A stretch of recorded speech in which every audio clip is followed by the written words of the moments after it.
It's 11 p.m. and these are the headlines. The Prime Minister, on behalf of the President of the Republic, co-chaired today alongside his Tunisian counterpart the ceremony marking the 67th anniversary of Sakiet Sidi Youssef events. These events remain a powerful symbol of the shared history and struggle against French colonialism.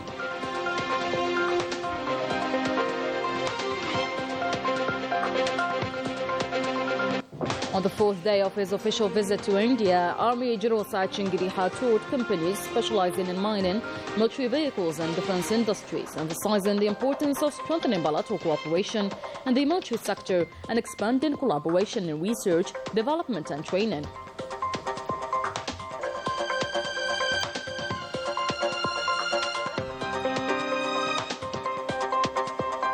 The Minister of State for Foreign Affairs, tasked by the President, visited Damascus, Syria, before heading to the Lebanese capital. Discussions focused on enhancing bilateral relations rooted in fraternity, solidarity and cooperation.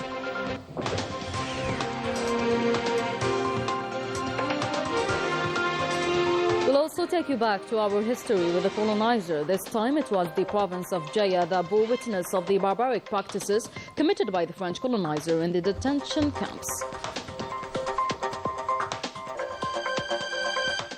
Welcome back, everyone. First of all, Prime Minister Nadi Al-Arbawi and Tunisian head of government Kamal Moudouri co-chaired a ceremony marking the 67th anniversary of the Sakiet Sidi Youssef events.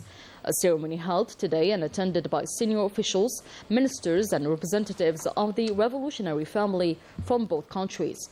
Acting on behalf of President Abdelmajid Tebboune, Al-Arbawi joined Moudouri in laying a wreath at the memorial site, honoring the martyrs of the 1958 French colonial bombardment.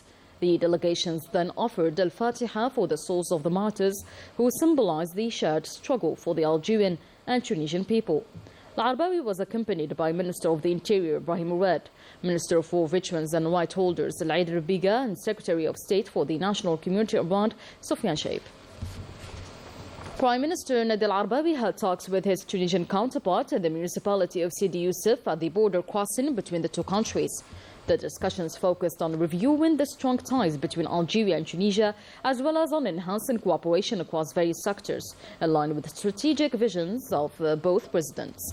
The meeting underscored the deep and dynamic partnership between the two nations as well.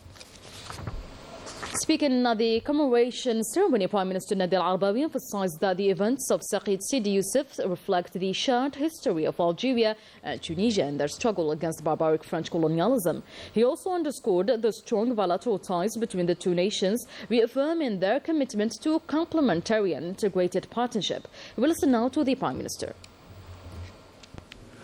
إدراكا لما تقتضيه المرحلة.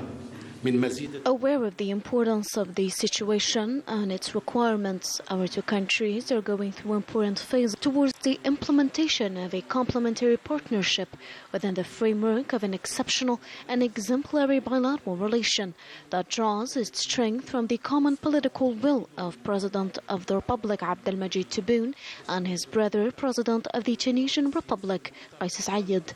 An exemplary bilateral relation that meets the sacrifices and aspirations of both brotherly peoples. قيس سعيد علاقة ثنائية نموذجية ترتقي إلى مستوى تضحيات وتطلعات شعبينا الشقيقين.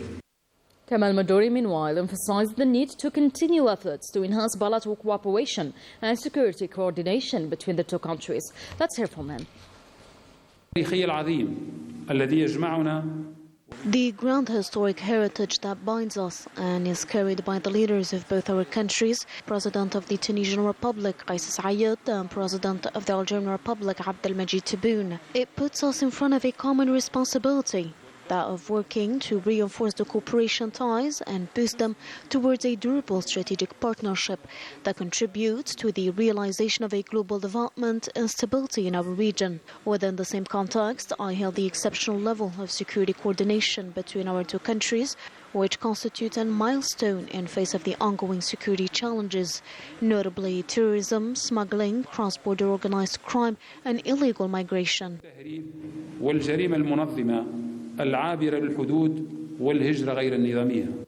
Indeed, on February 8, 1958, French colonial forces committed a massacre in the village of Sakiet Sidi Youssef.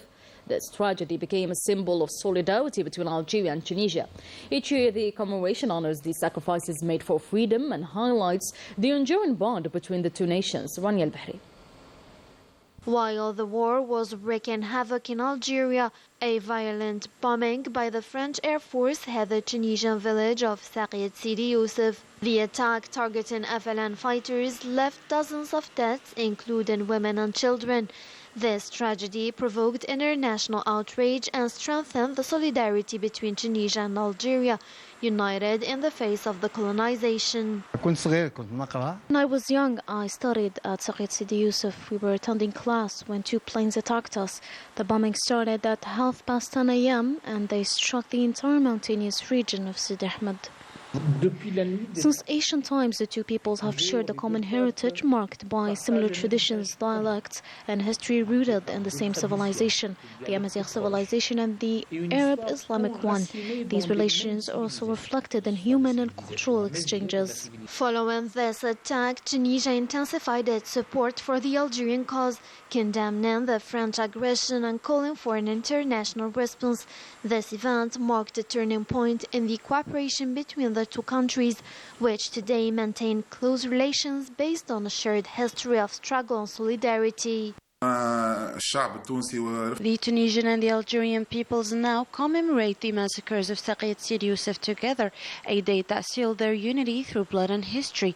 This memory serves as a reminder that their destiny is intertwined. Just as they resisted colonization together, they must now face the future with the same solidarity. It is crucial to pass this lesson on to future generations so they understand that today's stability is the result of great sacrifices. Today, Sakiet Sidi Youssef remains engraved in the collective memory of both nations. Every year, Algerians and Tunisians gather to commemorate this event, recalling a shared moment that strengthens the bond between the two peoples.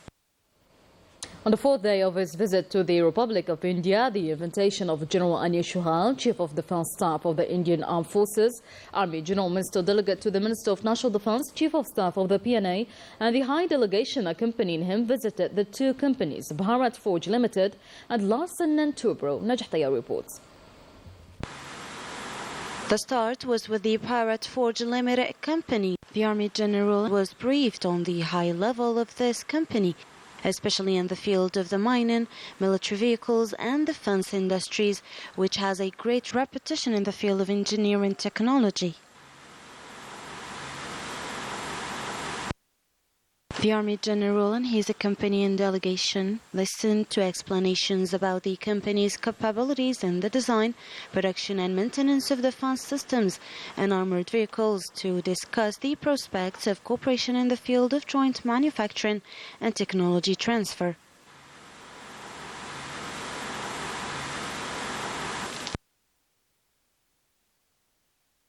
The Algerian delegation then visited some of the company's pavilions, where they were briefed on various departments, especially robotic systems supported by artificial intelligence.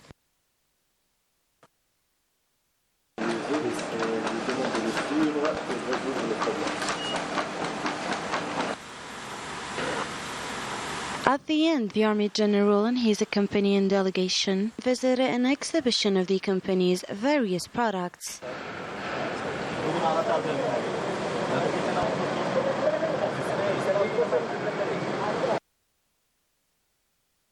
In the second stop, the Army General and his accompanying delegation visited Larsen & Toubro company, specializing in engineering, infrastructure and defense industries,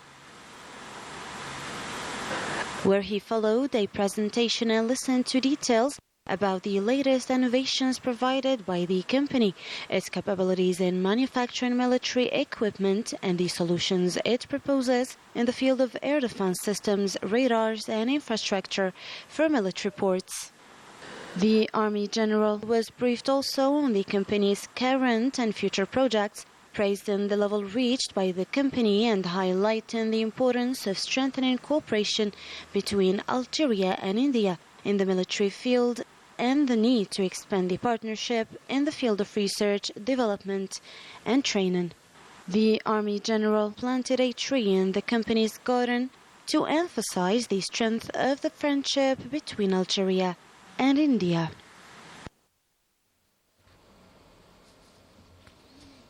Minister of State for Foreign Affairs, National Committee of Arab and African Affairs Ahmed Attaf was received in Damascus by Syria's president during the transitional period Ahmed al-Shara as part of his visit as special envoy of President of the Republic Abdelmajid Tebboune. Attaf delivered the letter from President Tebboune conveying his fraternal greetings, renewing his congratulations and expressing wishes for success in fulfilling his high office at this pivotal stage in Syria's history. The meeting allowed both sides to explore prospects for strengthening fraternity, solidarity and cooperation between the two countries. They also discussed recent national and regional developments. The Minister of State reaffirmed Algeria's readiness to contribute both bilaterally and as an Arab member of the UNSC to supporting efforts aimed at uniting the Syrian people around the national project that rebuilds state institutions and ensures security, stability, development and prosperity. Ahmed Attaf expressed Algeria's full readiness to stand by Syria and extend its support. He reaffirmed Algeria's strong commitment as the Arab non-permanent member of the UNSC to advancing Syria's aspirations during the transitional phase. We listen now to the Minister of State. لقد كانت هذه فرصة This was an opportunity to deliver a message to the President from his brother, President Abdelmajid Tebboune, a message in writing, renewing his congratulations on the occasion of the transitional phase in the brotherly country Syria. I came as a special envoy to the President of the Republic with three important tasks. The first task is to convey on behalf of President Abdelmajid Tebboune Algeria's full readiness to stand by the brotherly country Syria.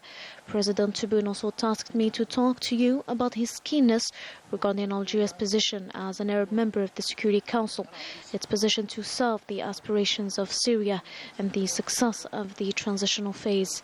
Thirdly, the coordination between us regarding the upcoming Arab entitlements. التنسيق فيما بيننا فيما يخص الاستحقاقات العربية القادمة. Today always, Ahmed Attaf, the Minister of State for Foreign Affairs, National Community of Arab and African Affairs, arrived in Beirut for an official visit to the Republic of Lebanon as special envoy of President Abdelmajid Tebboune. The visit aims to strengthen the bonds of brotherhood and cooperation between the two nations and explore ways to elevate these relations to the highest possible levels.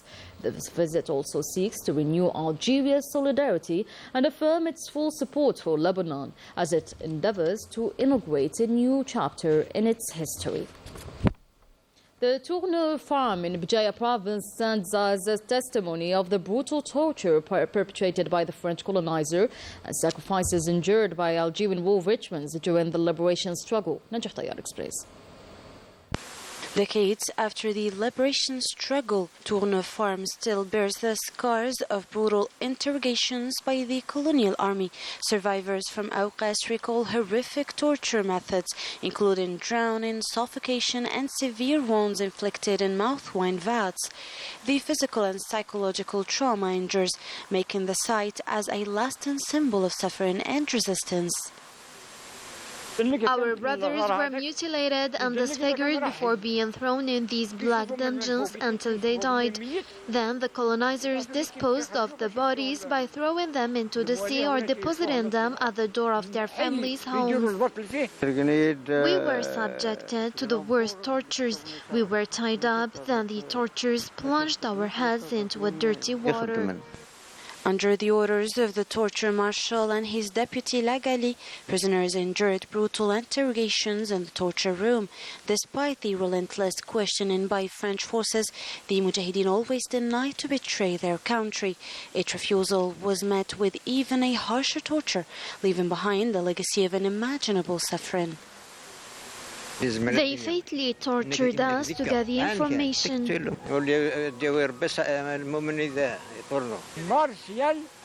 We suffered a lot. The Mujahideen suffered the worst tortures. The price of independence was paid with immense sacrifice, as countless Algerians perished under the torture. Thus, the future generations will always remember that freedom came at a great cost, marked by suffering and resilience. And French courts have overturned the expulsion of the Algerian influencer, dealing a blow to those promoting a climate of rejection and discrimination. The ruling underscores that in diplomacy, as in other matters, principles would eventually prevail over posturing. Wanyan Bahri. The Administrative Court of Melun, the Paris region, has cancelled the order to forcibly expel an Algerian influencer and ordered his release. This decision is a setback for the far right and a rejection of the attempts by the Minister of the Interior, Bruno Retailleau, to intensify the policy of expelling migrants. Effectivement, il expliquait sur LCI que la loi était mal faite. Indeed, it was explained on the LCI that the law was poorly made, and before blaming the law, our minister did not choose the right procedure. Anyway, according to my examination of this case, even if he had followed the procedure that the administrative court suggested, I believe that given the strong connection this Algerian individual has with France, and considering the European Convention on Human Rights, to which we are a party, as well as community law, particularly the return directive, this individual cannot be expelled. C'est une victoire juridique au départ. It is a legal victory at the start because we must not forget that when the Algerian influencer was expelled to Algeria and the Algerians said no, they wouldn't take him. It wasn't without treason. At that time, they pointed out a specific part of the procedure that had not been respected. On this point, yes, it was a victory for the Algerian lawyers over the French lawyers. It is also a political victory because, obviously, in this ongoing struggle, every time they can show that France is wrong, they score a point. The court's decision confirmed the views of this incident, calling it an attempt by the far right to use migrants as a tool in its harmful and hateful campaign against Algerians, a racist and discriminatory approach that has been criticized by the French themselves. Yes, there is a problem today with the far right, which is pushing its political agenda. A good example of this is Bruno Retailleau. These people are preparing for the rise of the far right to power. There are still people in this country who recognize what is happening politically. Yes, these are elements of fascism that are making progress.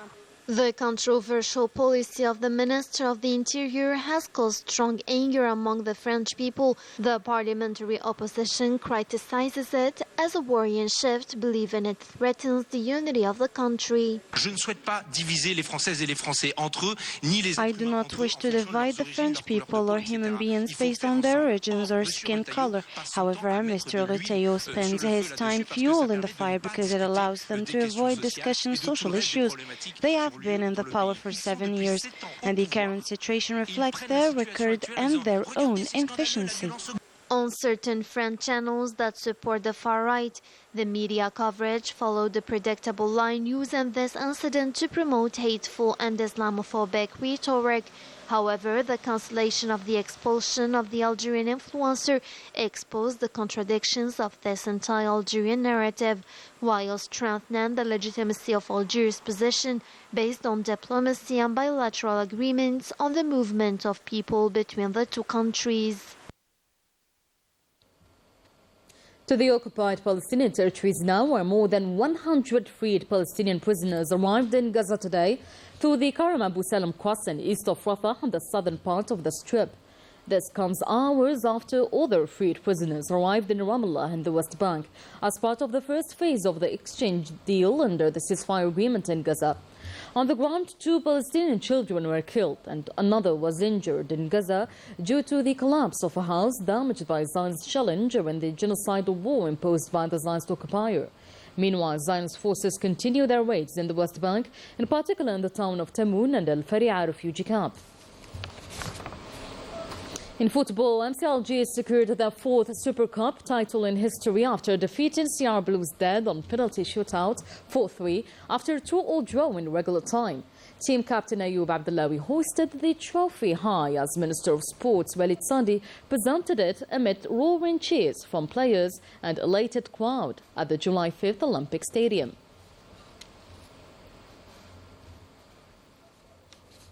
I'll let you enjoy these celebrations. That was it for today. See you tomorrow.